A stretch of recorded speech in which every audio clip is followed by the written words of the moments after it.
हफीजुल नई साहब, आप पॉलिटिकल स्पेस की बात कर रहे थे, फिर मैंने चेयरमैन तहरीक इंसाफ के मतलब भी आपसे पूछ रहे हैं जो करप्शन के मामलात को लेकर कितना बड़ा वो सेटबैक उनकी पार्टी के लिए हो सकता है ऑन मेरिट। जी सर, आप कंटिन्यू करें प्लीज़, आपकी आवाज़ अब ठीक है। जी कामरान साहब, बिल्कुल सीधा सा फार्मूला है कि ये जो पहली तो बात यह है कि ये हुकूमत जो ली गई है, ये मियाँ जावेद लतीफ़ साहब बड़ी ज़्यादती कर रहे हैं कि इन्होंने कहा जी हमारी हुकूमत जो है बाजवा साहब ने मफलूज रखी। बाजवा साहब ने अपनी हुकूमत मफलूज रखी क्योंकि ये हुकूमत मियाँ साहब की नहीं थी, ना बड़े मियाँ साहब की थी, ना जो हमारे दो साथी हमारे साथ बैठे हैं जावेद लतीफ़ साहब की थी। ये तो इन पे इन्होंने खामखा अपने ऊपर तुहमत ले रहे हैं।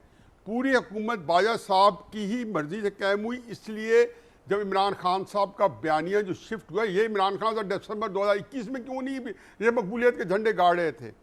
ज़ाहिर है इसलिए नहीं गाड़ रहे थे कि जो बयानिया नवाज शरीफ साहब के पास था वो इतना तकड़ा बयानिया था कि इमरान खान साहब जो थे उनके पास मोहरा होने का बयानिया था एस्टेब्लिशमेंट का, नवाज शरीफ साहब जो थे वो एंटी एस्टेब्लिशमेंट बयानिया लेके पहले थे। जैसे बयानिया मुंतकिल उधर हुआ, उनका बयान इनको मुंतकिल हुआ कि ये एस्टेब्लिशमेंट मोहरा बन के आगे आए हैं, बने या नहीं बने।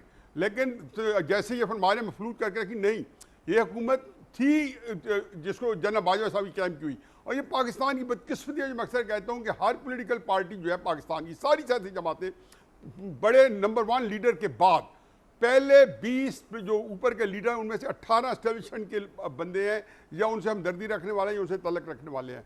चुनाचे मुझे तो ये खतरा था कि अगर बाजवा साहब को तौसीह मिल जाती बड़े चश्मे तस्वुर में, तो यकीन यानी जावेद लतीफ़ साहब को टिकट नहीं मिलना था, मुस्लिम नून ने देना था, क्योंकि फिर उन्होंने यही कहना था कि जावेद हाशमी हो जाएंगी, जावेद लतीफ़ साहब हो जाएंगी, फलाना हो जाएगी। इन्होंने हमारे खिलाफ इसका मतलब ये हुआ हफीजुल नई साहब, शहबाज शरीफ साहब की परफॉर्मेंस फिर क्या रही और आपको लगता है कि वो इस काबिल है कि क्रेडिबल तरीके से पीएमएलएन को लीड? अगली बात मैं अगली बात कर रहा हूँ जी, मैं उधर ही आ रहा हूँ। देखिए बात यह है कि हम बड़ी, मैं खुद मिफ्ता इस्माइल साहब को हटाने के हक में नहीं था, लेकिन एक पहली बात तो यह कि किसी पार्टी के पास चॉइस होनी चाहिए, अच्छी है बुरी, ये उनका मर्जी है।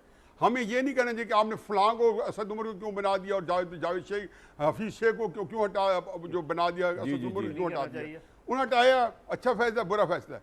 लेकिन मेरी जो कंटेंशन है वो ये है कि चाहे यहाँ पे डार साहब आए, मुफ्ती इस्माइल साहब आए, चाहे इमरान खान साहब को दोबारा ले आए, बोनो कंटेंशन जो है वो ये है कि जो असल जो चीज़ है कि इस मुल्क की इकॉनमी एडम स्मिथ आ जाए, वो भी नहीं ठीक से कर सकता। वजह क्या है कि कामरान साहब जो सियासी जो होता है अदम इस्तेकाम होता है, ये उसकी कोख से जन्म लेने वाला इशू है, चाहे मुआशी हो, चाहे आइनी हो, चाहे समाजी हो, चाहे माशरती हो।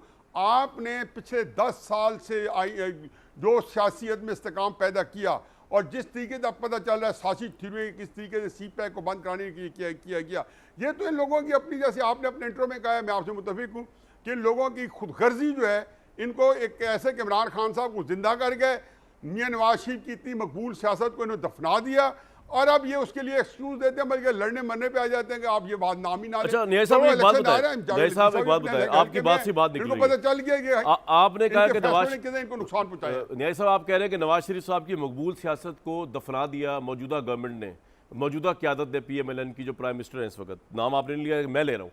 मुझे सर ये बताइए कि क्या अगले इलेक्शन के अंदर Shahbaz Sharif would be the nice choice, जो उनकी परफॉर्मेंस हम सबके सामने है और वो अपने बल पे कोई काम कर भी नहीं पा रहे, उनको पूरी असिस्टेंस चाहिए, पूरी हेल्प चाहिए, पूरी गाइडेंस चाहिए, वो क्रेडिबल नॉमिनेशन होगी as a front runner prime minister slot के लिए पीएमएलएन के, या नवाज शरीफ साहब को दोबारा वापस आकर अपनी बीमारी, अपने मुकदमात, अपने तमाम तरह हालात को बलाए ताक रख के पीएमएलएन की कमांड दोबारा संभालनी पड़ेगी और एज प्राइम मिनिस्टर खुद को आगे पेश करना पड़ेगा? देखिए कई कुछ चीज़ें हैं जैसे होने है। 11 अगस्त से पहले या असेंबली खुद बहुत तहलील हो जाएगी 11 को, या उससे पहले डिज़ोल्व हो जाएगी जी। 90 दिन में जब डिज़ोल्व हो जाएगी और खुद बहुत तहलील होगी तो 60 दिन में। उसके बाद नवाज शरीफ साहब जो हैं, शायद उनको ये तो इजाज़त मिल गई है कि वो इलेक्शन लड़े, असेंबली ने वो बिल भी पास कर दिया, वो फाइल कर सकते हैं मुकदमात की मौजूदगी में भी, जेल में भी।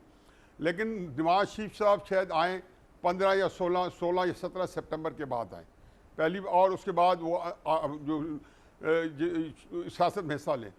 दूसरी बात यह है कि एस्टेब्लिशमेंट ने ज़हनी तौर पे तैयार भी है, उनकी ख्वाहिश भी है कि नवाज शरीफ साहब अगले वज़ीर आज़म हो, क्योंकि मुल्की हालात हैं और जिस तरीके से सख्त किस्म के हालात हैं और जो सियासत हो रही है, उनका ख्याल है कि कम अज़ कम कोई बंदा स्टेचर का तो हो क्योंकि एस्टेब्लिशमेंट जो है वो भी शहबाज शरीफ साहब से अधूरे खाना बावजूद उनके अच्छे जज्बात हैं वो खुश नहीं है।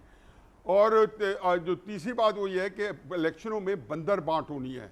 ये मत भूलें कि ये इलेक्शन चाहे मियाँ साहब की कोई ख्वाहिश हो, ये इलेक्शन जो है क्योंकि तहरीक इंसाफ का वजूद नहीं होगा और ये कोई इस हुकूमत नहीं करना, इलेक्शन निगरानों ने कराने हैं, इलेक्शन एस्टेब्लिशमेंट के लोगों ने कराने हैं।